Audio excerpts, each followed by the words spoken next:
ज्ञान क्या है? क्या ये वो है जो किताबों में लिखा है, या वो जो हम अपनी आंखों से देखते और महसूस करते हैं? आज की कहानी इसी सवाल का जवाब देती है।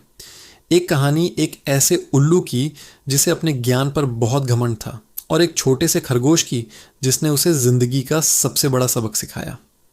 तो चलिए शुरू करते हैं ये दिलचस्प कहानी। एक बहुत घना जंगल था। इस जंगल में एक बरगद के सबसे पुराने पेड़ पर एक उल्लू रहता था।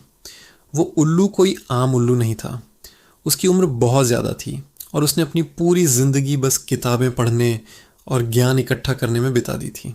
दूर दूर से आने वाले पंछी उसे नई नई जगहों के किस्से सुनाते, और वो उन सभी कहानियों को अपने दिमाग में सहेज लेता था। उसे जंगल का इतिहास, कौन सा पेड़ कब लगा, कौन सी नदी कहाँ से बहती है, सब कुछ जुबानी याद था। जंगल के सभी जानवर उसके ज्ञान का बहुत सम्मान करते थे। वो उसे प्यार से पंडित जी कहकर बुलाते थे। जब भी किसी को कोई सलाह चाहिए होती, वो सीधा पंडित जी के पास पहुंच जाता। चाहे लोमड़ी को शिकार की नई तरकीब सीखनी हो, या भालू को शहर ढूंढने का सबसे अच्छा मौसम जानना हो, पंडित जी के पास हर सवाल का जवाब होता था। लेकिन जैसे जैसे उसका सम्मान बढ़ता गया, वैसे वैसे उसके अंदर एक चीज़ और बढ़ने लगी, और वो था घमंड। उसे लगने लगा कि इस पूरे जंगल में उससे ज़्यादा ज्ञानी कोई नहीं है। वो अक्सर दूसरे जानवरों को छोटा महसूस कराता और कहता, तुम लोग क्या जानो दुनिया के बारे में? मैंने हजारों किताबें पढ़ी हैं। जो मैं कहता हूँ वही परम सत्य है। एक दिन सूरज की पहली किरण के साथ एक छोटा सा प्यारा सा खरगोश हिम्मत करके उल्लू के पास पहुंचा। उसकी आंखों में एक अजीब सी चमक थी, एक नई दुनिया देखने की चाहत थी। उसने बड़ी विनम्रता से कहा, पंडित जी नमस्कार। मैंने सुना है आप सब कुछ जानते हैं। क्या आप मुझे इस जंगल से बाहर निकलने का रास्ता बता सकते हैं? मैं देखना चाहता हूं कि इस जंगल के पार क्या है। उल्लू ने अपनी बड़ी बड़ी आंखें घुमाईं और खरगोश को ऊपर से नीचे तक देखा। फिर एक घमंडी हंसी हंसते हुए बोला, अरे मूर्ख खरगोश, जंगल के बाहर जाने की बात सोच भी कैसे ली तूने? मैंने दुनिया की सारी किताबें छान मारी हैं। मैं तुम्हें बताता हूं कि बाहर क्या है। बाहर है सिर्फ खतरा, शिकारी जानवर और भूखे पेट मरने का डर। तू एक छोटा सा नाजुक सा जीव है। बाहर जाते ही किसी का निवाला बन जाएगा। मेरी बात मान, यहीं जंगल में रह। यहाँ तू सुरक्षित है, यहाँ तुझे खाना मिलता है। मेरी बात पत्थर की लकीर है। खरगोश थोड़ा निराश हुआ, लेकिन उसकी जिज्ञासा शांत नहीं हुई। उसने फिर कहा, लेकिन पंडित जी, मैं बस एक बार अपनी आंखों से देखना चाहता हूँ। क्या पता वहां कुछ अच्छा हो। इस बार उल्लू को गुस्सा आ गया। उसकी आवाज कठोर हो गई, तेरी इतनी हिम्मत कि तू मेरे ज्ञान पर सवाल उठा रहा है। तू एक अनपढ़ नासमझ जानवर है। तुझे क्या समझ आएगा? मेरा ज्ञान 100 साल पुराना है। मैंने जो कह दिया सो कह दिया। मैं जो कहता हूं वही सही है। अब जा यहां से और मेरा समय बर्बाद मत कर। खरगोश का दिल टूट गया। वो चुपचाप वहां से चला गया, लेकिन उसने हार नहीं मानी। उसने सोचा, पंडित जी को शायद किताबों की बातें ही पता हैं, लेकिन मैं अपनी किस्मत खुद आजमाना चाहता हूं। उसने मन में ठान लिया कि वो रास्ता खुद ढूंढेगा। उसने जंगल के किनारे किनारे चलना शुरू किया। वो झाड़ियों से गुजरा, छोटी छोटी नदियों को पार किया, और आखिरकार कई घंटों की मेहनत के बाद वो जंगल के उस पार पहुंच गया। और वहां का नज़ारा देखकर उसकी आंखें खुली की खुली रह गईं।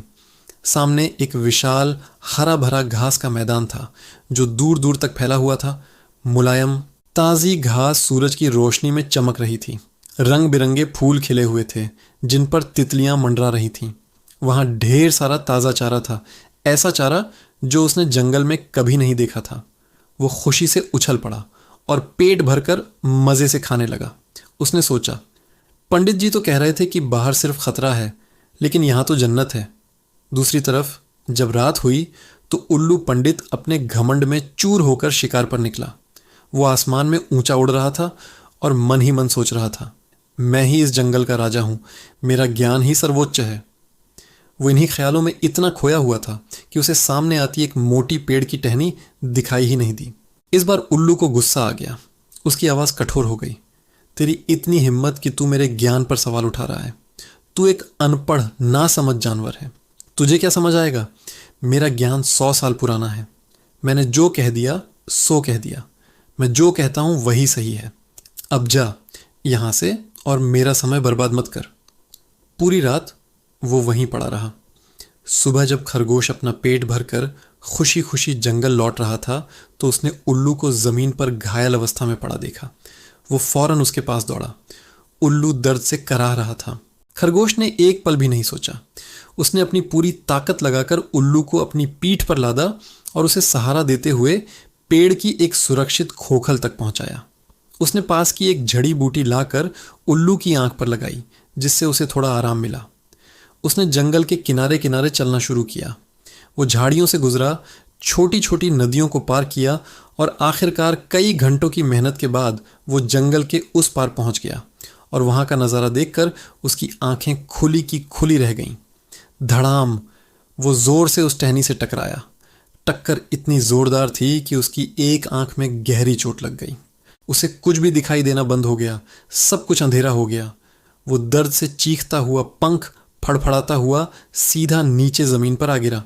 वो दर्द से तड़प रहा था, लेकिन रात के अंधेरे में उसकी मदद करने वाला कोई नहीं था। खरगोश का दिल टूट गया। वो चुपचाप वहां से चला गया, लेकिन उसने हार नहीं मानी। उसने सोचा, पंडित जी को शायद किताबों की बातें ही पता हैं, लेकिन मैं अपनी किस्मत खुद आजमाना चाहता हूँ। उसने मन में ठान लिया कि वो रास्ता खुद ढूंढेगा। धड़ाम! वो जोर से उस टहनी से टकराया। टक्कर इतनी जोरदार थी कि उसकी एक आंख में गहरी चोट लग गई।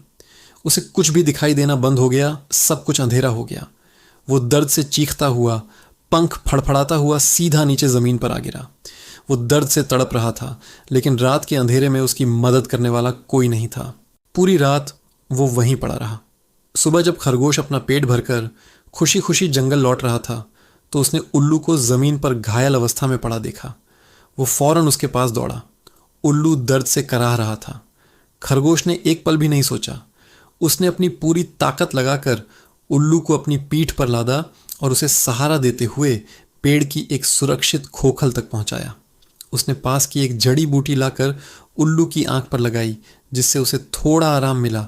जब उल्लू को थोड़ा होश आया तो उसने देखा कि वही छोटा खरगोश उसकी सेवा कर रहा है, जिसे उसने कल घमंड में दुत्कार कर भगा दिया था। शर्मिंदगी से उसकी गर्दन झुक गई। उसकी आंखों से आंसू बहने लगे। उसने धीमी आवाज में कहा, खरगोश भाई, मुझे माफ़ कर दो। मैं अपने किताबी ज्ञान के घमंड में अंधा हो गया था। मेरा सारा ज्ञान उस वक्त बेकार हो गया जब मैं एक पेड़ की टहनी भी नहीं देख पाया। मैंने हज़ारों बातें पढ़ी, लेकिन कभी खुद अनुभव करने की कोशिश नहीं की। आज तुम्हारा व्यावहारिक ज्ञान, तुम्हारी हिम्मत और तुम्हारी दया मेरे 100 साल के ज्ञान पर भारी पड़ गई। तुम सही थे और मैं गलत। खरगोश प्यार से मुस्कुराया और बोला, पंडित जी, आप आज भी हमारे लिए उतने ही सम्माननीय हैं। बस एक बात याद रखिएगा, ज्ञान तभी सच्चा और संपूर्ण होता है जब वो घमंड से मुक्त हो। किताबी ज्ञान और जीवन का अनुभव जब दोनों साथ मिलते हैं, तभी इंसान या जानवर सच में ज्ञानी बनता है। उस दिन के बाद उल्लू पूरी तरह बदल गया। उसने घमंड करना छोड़ दिया और सबसे विनम्रता से बात करने लगा। वो अब भी अपनी सलाह देता था, लेकिन साथ में ये ज़रूर कहता था, ये मेरा किताबी ज्ञान है, लेकिन तुम खुद जाकर अनुभव ज़रूर करना। दोस्तों, इस कहानी से हमें यही सीखने को मिलता है कि ज्ञान होना बहुत अच्छी बात है, लेकिन उस ज्ञान पर घमंड करना हमें अंधा बना देता है। हमें हमेशा सीखने के लिए तैयार रहना चाहिए, चाहे वो किताबों से हो या अपने अनुभवों से। असल ज्ञानी वही है जो विनम्र हो और हमेशा नई चीज़ें सीखने के लिए तैयार रहे। आपको ये कहानी कैसी लगी, हमें कमेंट्स में ज़रूर बताइएगा। अगर आपके पास भी ऐसी कोई कहानी है तो उसे हमारे साथ शेयर करें। वीडियो पसंद आया हो तो इसे लाइक करें और अपने दोस्तों के साथ शेयर करना ना भूलें। और हाँ, ऐसी ही और प्रेरणादायक कहानियों के लिए हमारे चैनल को सब्सक्राइब ज़रूर कर लें। धन्यवाद।